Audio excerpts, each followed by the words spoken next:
I hate injuries, I really do. I wish they were never a thing, but you know what they say, life's not fair. Every now and then I can't help but think, what if injuries were never a thing, and what if this player didn't get hurt, and what if this player didn't get hurt? It would have changed the outcome of everything. There's a ton of great players, not just in the NFL that lost their career due to injuries, but in college and in high school. I'm not going to get into that whole butterfly effect, but there was probably at least 5 to 10 guys in this entire planet that could have been better than Michael Jordan or LeBron James, but they couldn't because they got hurt. Injuries play a big part in stuff, and it's the sad reality of sports. That's why for me, I'm all for these athletes not just in the NFL getting paid, but in college as well. I see all the time when people complain how these athletes, they hold out on their teams and they're not going to OTAs or practice because they're wanting this big contract, and maybe it is too much. A lot of fans try to say that all these players, they don't have that competitive edge anymore like they did in the 1980s or 1990s. I understand 100% where you're coming from, and I do think there is some truth to that, but at the same time, I do the same thing. This is a business. My body, my health, and my football career, if I'm in the NFL, I gotta treat it like a business that's only gonna be open for 10 at max 15 years. I can't remember the exact lifespan of an NFL player, but I believe it's around 3 to 4 years. So that's why when I see Kyler Murray saying, hey, if y'all don't pay me, I'm not gonna play,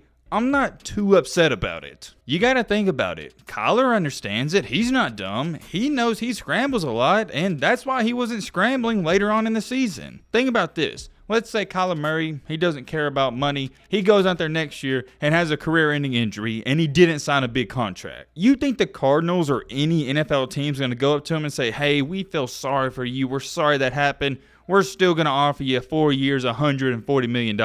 Heck to the freaking no. That's not going to happen. It's a business. They don't care about you. If you're hurt or injury prone, not only will teams not pay you, but they won't draft you, and that's what we saw in the NFL draft. Yesterday, we talked about Justyn Ross, a.k.a. the former 5-star recruit, a.k.a. the Clemson standout star, who was projected to be a first-round pick after his freshman year. He didn't even get drafted throughout the entire draft. You want to talk about going from the highest of highs to lowest of lows? That's what happened, and I felt terrible for him. It wasn't because of off-the-field problems. He wasn't a bad kid. He wasn't doing drugs. He didn't get kicked off the team. It was just injuries. Due to injuries alone, Justyn Ross lost out on millions, and I mean millions and millions and millions of dollars. The saddest part about it is that this dude was a flat-out stud at the college level early on. As a freshman and a great receiver room at Clemson, he was by far the best player and the best athlete. He had great size, great hands, and let me remind you, we already talked about this, but I'm going to bring it up again. He embarrassed an Alabama defense who was really good. I'll never forget that game, and I'll never forget what Justyn Ross did to Nick Saban's defense. He had 1,000 receiving yards as a freshman,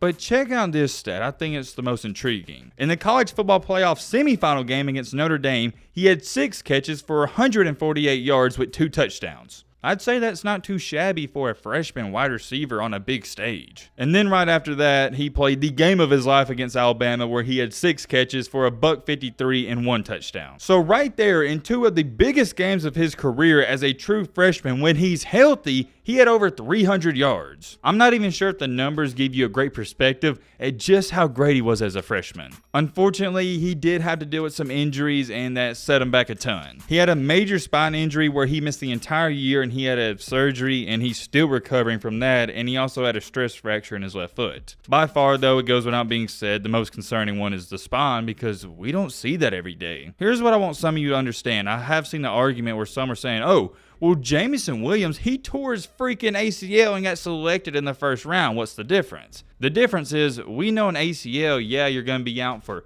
4, 6, 8 months, but you're going to recover almost 100% of the time. We know what to expect out of ACL and meniscus surgery. We see it all the time with these explosive players. What scared all the teams away from Justyn Ross is his injury is rare and the outcome of it is unknown. It's scary and it's risky. He's talented, he was great at one point in time, but he's no longer that same player. Can he get back to that one day? I guess we'll have to wait and see. I like the kid. He grew up around my same area, but who's to say in the NFL he catches a ball and gets hit in the back, He could be out for the rest of his entire career. You just don't know. When he played last year for Clemson, I was happy to see him running routes and he was looking back up to speed, but he's not the same and you can tell that. Long story short, he winds up going undrafted, and what do you know, the news broke earlier today that the Kansas City Chiefs, they're signing him to the 90-man roster. As soon as I saw that, I looked at it and said, oh man, this could be something special one day. Whenever you see a player get drafted, traded, whatever, the first thing you try to picture is how they'll fit in with that system. I can't lie, when I saw it, I said, oh man, he fits in with them perfectly, and that was the best fit for him, honestly. The Kansas City Chiefs, they need another weapon at wide receiver with Tyreek Hill even, and I wouldn't be shocked if this man, Justyn Ross, he's an immediate impact. There's two reasons for that. Number one, he's talented and he's being slept on, so he's going to have that chip on his shoulder. And number two, Patrick Mahomes is your quarterback? I'd say that's not too bad. I don't think there's no real debate about it. Mahomes, he's the best quarterback in the NFL right now. How do these wide receivers thrive? What makes them good? When their quarterback's good. It's not rocket science. If you're a great wide receiver and you play with a bad quarterback, your numbers, they're not going to be too good either. However, on the contrary, if you're a great wide receiver and you got a great quarterback like Devontae Adams and Aaron Rodgers, it's going to be a good year for you. There's two types of players. If you have a good player, you're hoping as an organization they can be great one day. But if you have a great player, here's the main difference, and I want you to hear me out.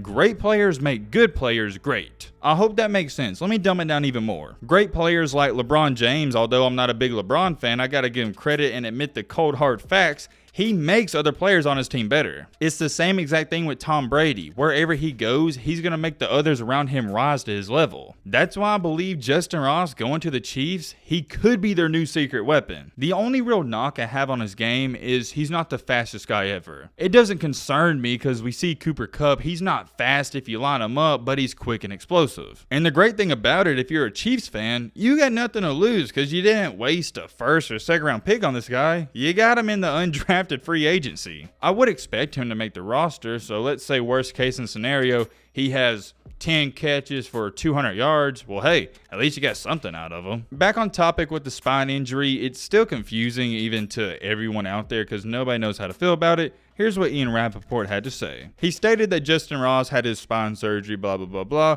And going down to this sentence right here, he said, many teams had taken him off their draft boards, so the risk was real. But the talent is also real. He lands in Kansas City. That right there, ladies and gentlemen, is what I'm talking about. It was a risky pick, so that's why teams were scared of him. I got some good news, though, and this pumped me up because I'm rooting for this guy. I want to see him win and tear up the NFL. He got off a phone call with Justyn Ross, and he said he's fully cleared medically to play, and he's in terrific shape. I don't think he's just saying that to say that. I think he's actually ready to go. I also want to address this I saw on Twitter. Somebody said, dude is going to be the greatest undrafted player of all time. Some of you may think that's crazy, but I just have this weird feeling. You know how you just feel like something's going to work out and some guy's going to be good?